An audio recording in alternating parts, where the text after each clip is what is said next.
నలంద అంటే చేతికి తాళపత్రాలిచ్చి చదివించిన తరగతి గది కాదు, శాస్త్రవేత్తలను తయారు చేసిన ఒక మహా కర్మాగారం.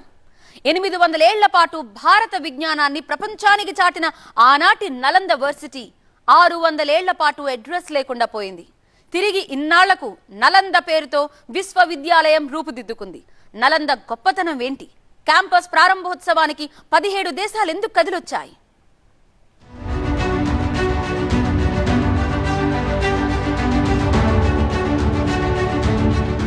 నలంద ఒక పేరు కాదు, భారతదేశ విజ్ఞానానికి మేధస్సుకు ప్రపంచమే తల వంచి ఇచ్చిన ఓ గుర్తింపు, ఒక గౌరవం. ప్రధాని నరేంద్ర మోదీ అన్న ఈ మాటలు అక్షర సత్యాలు.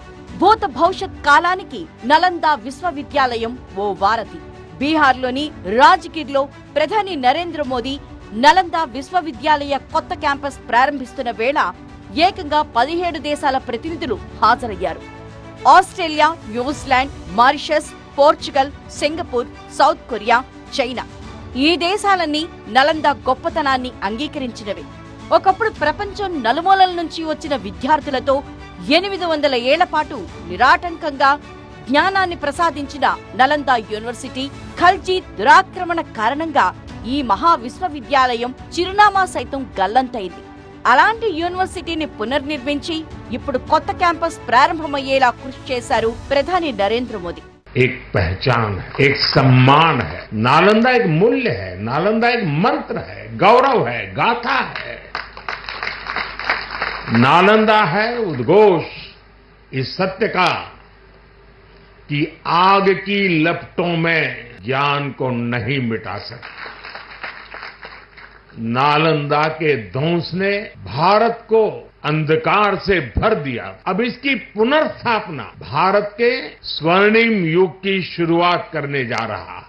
నలంద పేరుతో ఓ విశ్వవిద్యాలయం ఉండేది అని చరిత్రలో చదువుకునే వాళ్ళమే తప్ప అదెక్కడుందో కూడా తెలియకుండా కనీసం 600 ఏళ్లు గడిపేసింది భారతదేశం. ఆ మాటకొస్తే ప్రపంచం కూడా దాదాపుగా మర్చిపోయింది.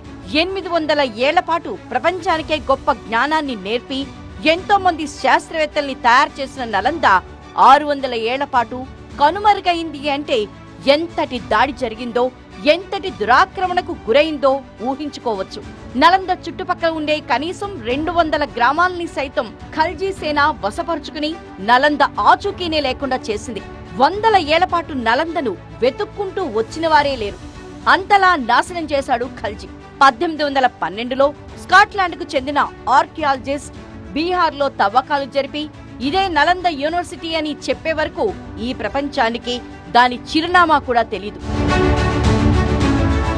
క్రీస్తు శకం 427లో ఒక లైబ్రరీకి 9 అంతస్తుల మేడ కట్టారంటే ఇక ఆ యూనివర్సిటీ ఎంత పెద్దగా ఉండేదో అర్థం చేసుకోవచ్చు. 9 అంతస్తుల నిండా పుస్తకాలు, తాళపత్ర గ్రంథాలు ఉండేవంటే ఎంత విజ్ఞానం అక్కడుండేదో. ఒక అంచనా ప్రకారం కనీసం 90 లక్షలకు పైగా పుస్తకాలు, తాళపత్రాలు ఉండేవి. ఆ రోజుల్లో 10,000 మందికి పైగా విద్యార్థులు నలందకు వచ్చి చదువుకునేవారు. ప్రపంచంలో మొట్టమొదటి రెసిడెన్షియల్ యూనివర్సిటీ కూడా నలందనే. ఇక్కడ సీటు దొరకటం అంత ఈజీగా అయ్యేది కాదంటారు. యూనివర్సిటీ ప్రొఫెసర్లు విద్యార్థులను ఇంటర్వ్యూ చేసి మరీ చేర్చుకునేవారని చరిత్ర చెప్తోంది. అందుకే ఎంతో మంది సైంటిస్టులను తయారు చేయగలిగింది. ప్రపంచానికి జీరోని పరిచయం చేసిన ఆర్యభట్ట నలంద యూనివర్సిటీలో ప్రొఫెసర్. చంద్రుడి వెలుగులకు కారణం సూర్యుడేనని చెప్పిన మొదటి వ్యక్తి కూడా ఆర్యభట్టనే. బోధిధర్ముడని చెప్పుకునే ధర్మపాలుడు సైతం నలంద విద్యార్థే. బౌద్ధాన్ని నిలబెట్టిన గొప్పవాళ్లంతా ఒకప్పుడు నలంద విశ్వవిద్యాలయ విద్యార్థులే. అందుకే బౌద్ధం విస్తరించి ఉన్న దేశాలకు నలందంటే అంతులేని గౌరవం. ప్రపంచానికి నలందంటే ఒక సంపద, ఖల్జీకి సంపదంటే మరోలా అర్థమైంది కాబోలు.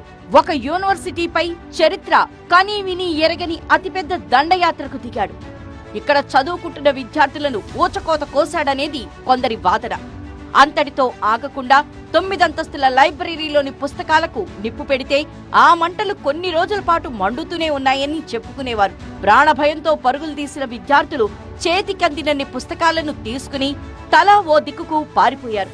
ఆ దాడి జరిగాక ఇలాంటి మరో యూనివర్సిటీని ఆ తర్వాత ప్రపంచం చూడలేదు, నిర్మించలేదు.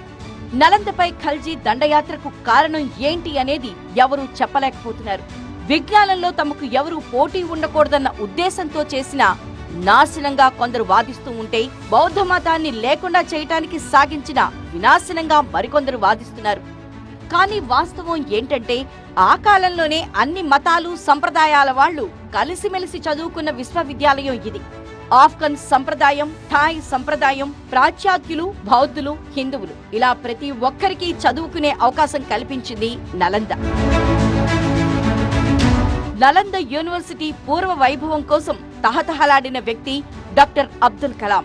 రాష్ట్రపతిగా ఉన్నప్పుడు నలంద పునర్నిర్మాణానికి ఎన్ని దేశాలకు విజ్ఞప్తి చేశారు. ఆ తర్వాత నలందను నిజం చేసి చూపించింది బీజేపీ ప్రభుత్వమే. మరీ ముఖ్యంగా ప్రధాని నరేంద్ర మోదీ స్పెషల్ ఫోకస్ పెట్టారు. ఇప్పుడు కల్పిస్తున్న కొత్త క్యాంపస్ నిర్మాణానికి ప్రధాని మోదీ చొరవే కారణం. మొత్తం 1900 సిట్టింగ్ కెపాసిటీతో 40 క్లాస్ రూములతో 2 అకాడమిక్ బ్లాకులుగా ఈ క్యాంపస్ ను నిర్మించారు. 300 మంది సిట్టింగ్ కెపాసిటీతో 2 ఆడిటోరియంలు కట్టారు. 550 మంది ఉండేలా స్టూడెంట్ హాస్టల్, ఒక international centre, sports complex, faculty club వంటి సౌకర్యాల్ని సైతం కల్పించారు.